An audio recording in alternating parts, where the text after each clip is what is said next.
Their breaths came in sharp, uneven gasps as they sprinted through the underbrush, heartbeats thudding in their chests like a drum.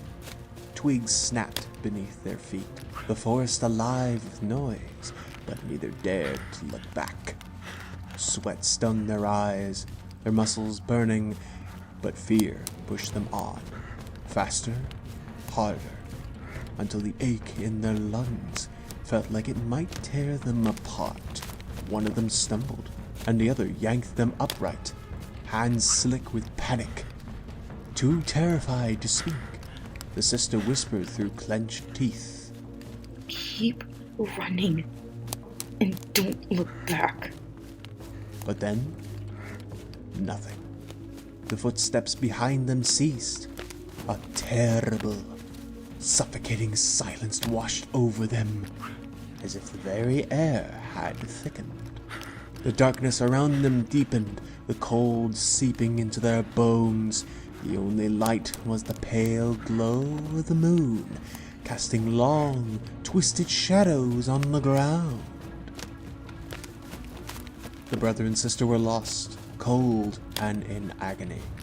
Their parents were gone, taken by that thing, that demon, the one that stalked them now. He was still hungry. It always was. It loved the chase, the fear, the way the prey never knew when it would strike, never knowing if they were safe. As the silence thickened, all they could hear was the frantic pounding of their hearts in their ears and their ragged, desperate breathing. Fear clutched at their chests. They were going to die. I don't want to die. The brother whispered, voice trembling. I don't want to die. I know. His sister breathed, her voice cracking.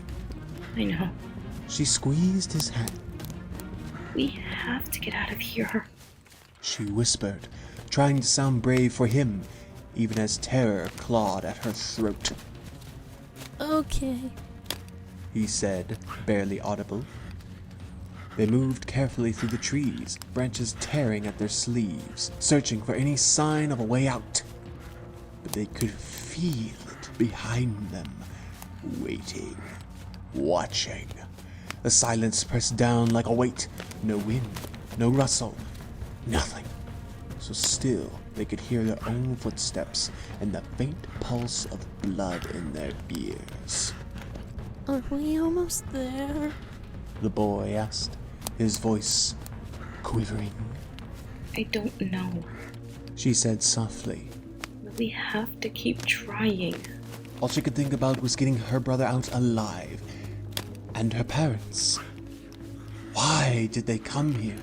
Why didn't they listen to the locals' warnings? Why did they have to die? Clutching her brother's hand as they stumbled through the dark. For a moment, a memory flickered, warm, golden, and cruel in its sweetness. What can I get you? The waitress asked, pen tapping against her notepad. Kids, you ready? Dad asked, glancing across the booth. The brother pondered, studying the menu like it held the answers to life itself. I'll have the fried eggs, biscuits with gravy on the side, and fried apples. The waitress raised an eyebrow. Uh-huh. All right, hun. She turned to the next. You, sweetie? I'll have pancakes, scrambled eggs, and bacon, please. Said the sister. And you, Mama? I'll have... the same as my daughter. Mom said with a smile. All right. You, sir. I'll take the pork tenderloin biscuits, fried egg, and grits.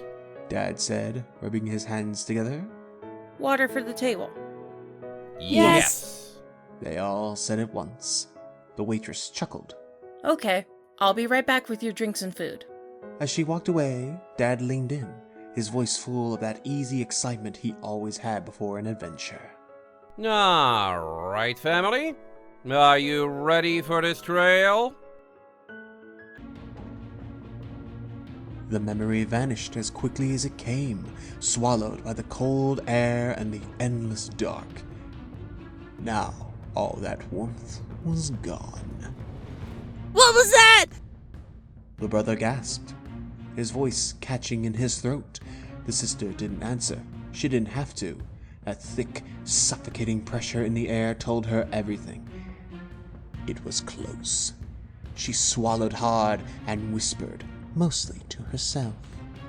Just keep moving. Don't stop. I'm tired. The brother whispered, his voice trembling with exhaustion. Me too. The sister admitted softly. We have to keep going. A weak laugh escaped his throat. Remember when Dad got us lost? The sister let out a quiet giggle. Yeah, I remember. The memory flickered to life again. Warm sunlight cutting through tall trees, laughter echoing through the woods.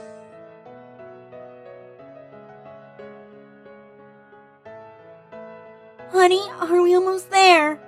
Mom asked, shading her eyes from the sun. Yes, babe, just give me a few minutes. Dad muttered, squinting at the map. Under his breath, he added, I'm trying to read this thing. Mom, I think we're lost. the sister had said, arms crossed. Yeah, since when did Dad know how to read maps? The brother teased. Mom laughed. Now you two, give your dad a break. He's trying. What's the point of having phones if we can just use a map on there instead? The sister had complained. She's got a point. The brother added with a grin. Dad suddenly lit up. Aha! Got it! We go down this path, and we're scot-free! He shouted proudly. The laughter faded, replaced by the suffocating stillness of the Appalachian night. The sister gripped her brother's hand tighter. The woods around them seemed to breathe. Something was still out there, and it wasn't done hunting. They moved forward, feet dragging through damp leaves and mud, the cold sinking deep into their bones. The forest stretched endlessly in every direction, twisted, black, and alive. Then, through the trees, a faint orange flicker. Do you see that? The brother whispered. The sister hesitated, heart pounding. Firelight, either salvation or a trap. They crept closer. Through the thick fog, a crooked cabin emerged. Half buried in moss and ivy, its roof sagged under the weight for years. The smoke curled lazily from the chimney. Someone's here. She whispered. They knocked, desperate but cautious. For a moment, nothing. Then the door creaked open.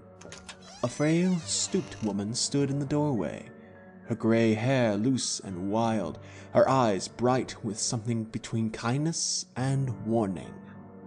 Lord have mercy. She murmured. You poor things. Come in, before it finds you. Inside the cabin smelled the herbs and wood smoke. Dried flowers hung from the rafters, and candles burned low on the table. The warmth made the siblings' eyes sting. The woman wrapped them in blankets, her hands trembling but gentle. It's been years since I've seen anyone come through these woods, she said softly. and none of them lasted long. The brother looked up. You know what's out there, don't you? The old woman's eyes darted to the window. Aye, the hollow tongue. The name hung in the air like a curse. She took a deep, shaky breath and sat across from them. That thing used to be a man, long ago. A trapper, they say, who got lost in these mountains when winter came early. He starved for days, went mad with hunger, and when he found his way back to town, he wasn't right no more. They said he started to speak things, words that weren't his, words that twisted the flesh of animals and made the air bleed. The brothers swallowed hard. What happened to him? They burned him alive, She said. but he didn't die proper. The fire took his skin, his eyes, his voice, but not his hunger. Now he wanders these woods, whispering in the dark. They say if you can hear your own voice calling your name from the trees, it's already too late. The sisters shivered. We heard something. It sounded like our mom. The old woman's eyes went wide. That's how it gets close. It don't run, it don't chase, it waits. It feeds on fear, on the sound of your heartbeat. It follows the ones who don't belong here. And once it's fed on your voice, it wears it. That's why these woods stay quiet, because every living thing knows better than to speak. Thunder rolled in the distance, deep and far away. The woman lowered her voice. You can't fight it with steel or prayer. Only way to live through the hollow tongue is to leave before the sun sets 3 times. But you're already too deep. The fire crackled. Something outside moved. The brother looked towards the window. Did you hear that? The old woman didn't move. She only whispered. Don't answer it. Whatever it says, don't speak back. A faint voice drifted through the trees, then, soft, trembling, and heartbreakingly familiar. Sweetheart, it's Mom. Open the door. The brother's eyes filled with tears. The sister shook her head. The old woman crossed herself and whispered. It's found you. The voice outside faded into the night, replaced by the groan of trees shifting in the wind. The old woman rose slowly, her back bent, but her steps steady. Don't look out there. She said quietly. That's what it wants. Curiosity. The brother clung to his sister's arm. How do you live here? How have you survived with that thing out there? The woman hesitated, her eyes drifting to the fire. The flames flickered, casting her face in uneasy light. Every line of age, every scar, every shadow deepened. I don't live here, child. She whispered. I endure here. The cabin seemed to breathe with her words. I came to these mountains over 50 years ago. My husband and I ran from the world. He wanted quiet, and I thought peace grew in silence. Her lips trembled into a bitter smile. But silence don't bring peace here. It brings it. The siblings exchanged a glance.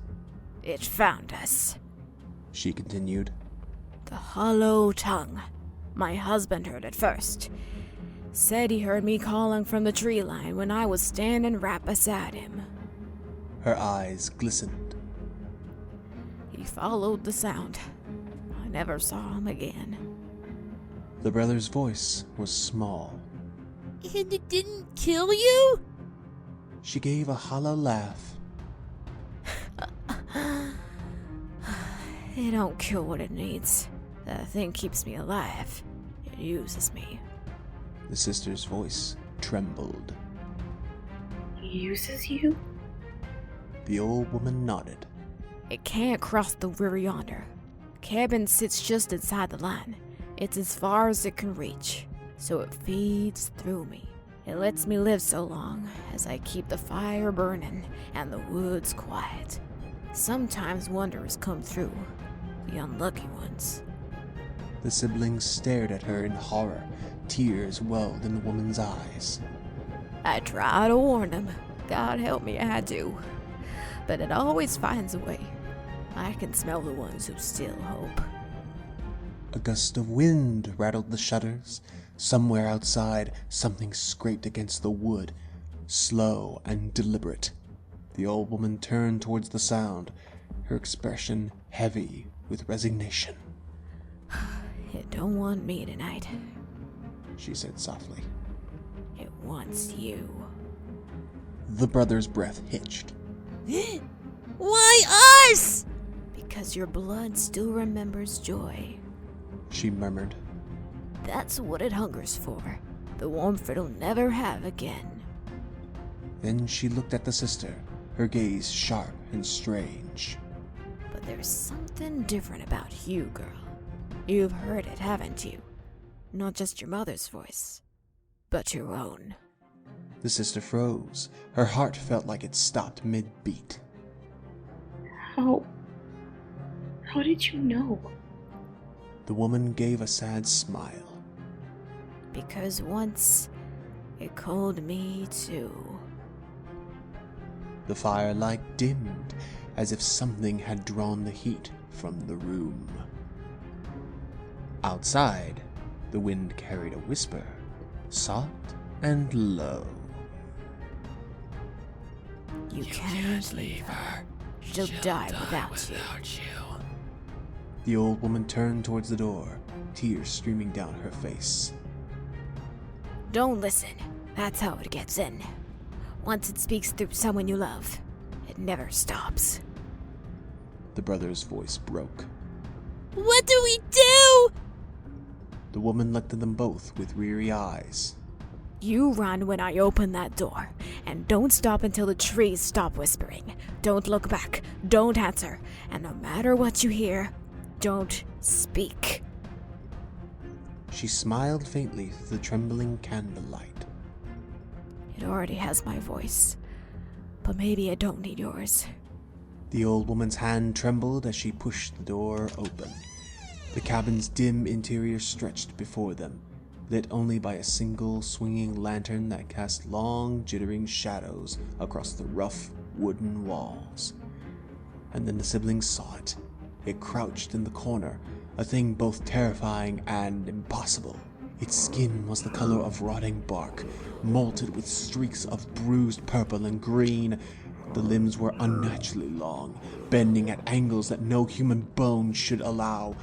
From its twisted jaw extended a carnivorous mouth, jagged and gaping, lined with rows of needle-like teeth, each one glinting as though polished by years of hunger. Its tongue, long and thin as a whip, lashed against the floor with a wet, sucking sound, an appendage that could stretch and coil like a living rope. But its eyes, or rather, the hollows where eyes should have been, were empty, yet somehow aware, tracking the children with an intelligence that made the air itself chill.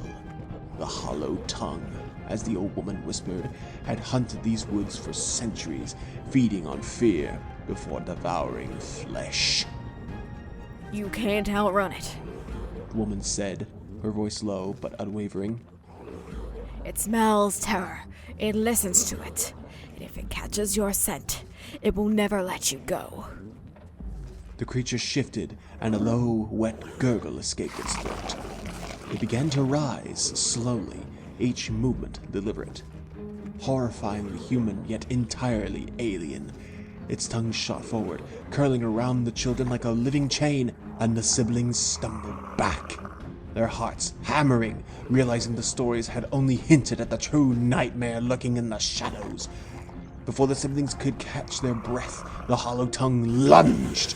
Its limbs unfolded with impossible speed, each step splintering the cabin floor beneath.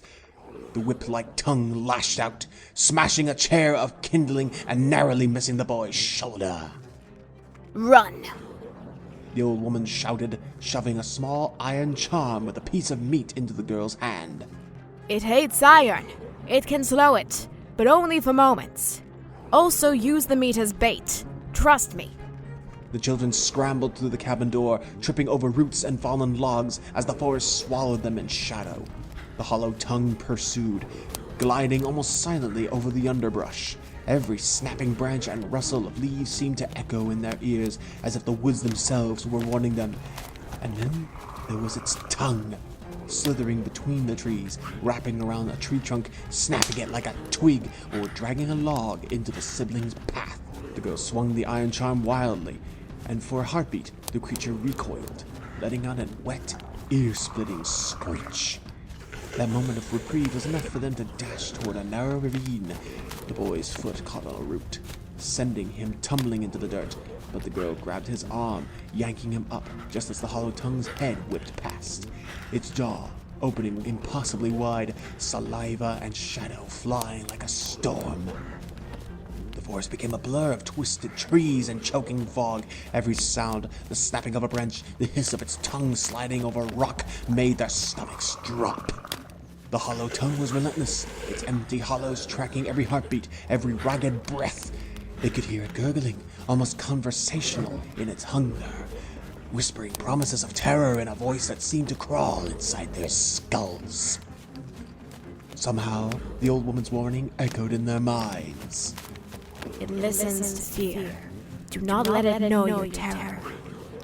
The siblings stumbled into a grove where the trees grew impossibly close, their branches intertwining into a cage of wood and shadow.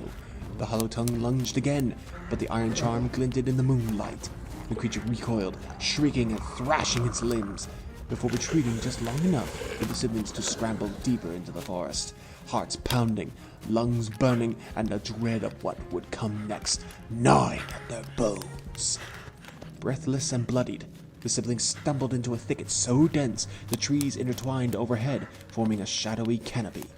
The old woman had whispered about this place, a natural hollow in the forest, almost like a forgotten alcove where the ground sank into a shallow pit covered by twisted vines and moss. The boy pushed aside the hanging branches. Here, we can hide, He whispered.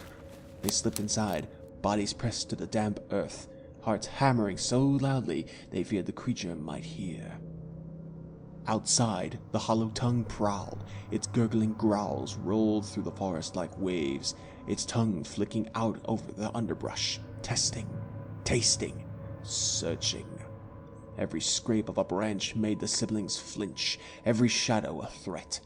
The girl gripped the iron charm, her knuckles white. We need a trap. Something to slow it. Just long enough. Spotting a fallen tree trunk and some thick vines, she whispered instructions, and together they rigged a crude snare. The hollow tongue's tongue was incredibly long and delicate in certain spots, and if they could catch it, maybe they could escape. They baited it with a scrap of meat they were given from the old woman. Then silence. The only sound was the shallow, ragged breathing of the children, and then a wet slap of something hitting the leaves. The hollow tongue had found the trail, its tongue snaked under the vines, testing the air, brushing against the snare. With a scream, the girl yanked the trigger vine. The trap snapped shut, tangling the creature's tongue. It screeched, a gurgling, wet, hollow scream that made the siblings' ears ache. But it didn't give up. It twisted and thrashed, trying to free itself, and that gave the children the split second they needed to dart from the alcove. Branches whipped their faces, mud soaked their clothes, and the hollow tongue shrieked behind them, hung up in the trap, giving them the precious moments to reach the creek. The one place the old woman had said could confuse it. The siblings didn't look back. The hollow tongue's screams echoed through the forest, a wet, gurgling canopy that made every nerve in their bodies scream. Branches tore their faces, roots snared their feet, and the cold night air stung their lungs with every ragged breath. Ahead, the faint glimmer of the creek guided them.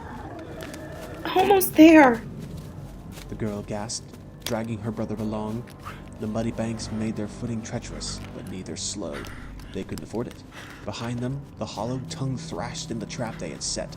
Its jaw opened impossibly wide, its teeth glinting in the moonlight, and its tongue lashed madly, smashing branches and ripping the earth as if trying to reach them. The iron charm swung in the girl's hand, a small beacon of hope against the impossible terror pursuing them. Finally, the creek widened. They plunged into the icy water, gasping as it surged around them. The creature skidded on the bank, unable to follow, its screeching fading into the shadows. Water sprayed and churned as it struggled at the edge, thrashing impotently against the current that held them safe. They clambered onto the far bank, soaked, exhausted, and trembling.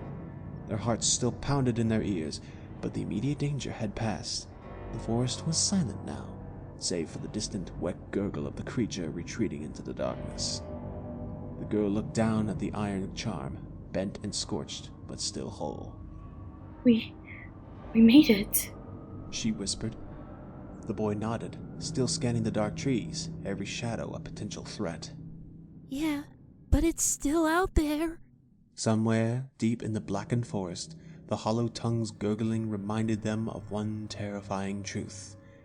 The nightmare hadn't ended. It had only been delayed. But for now, they had survived. And that was enough.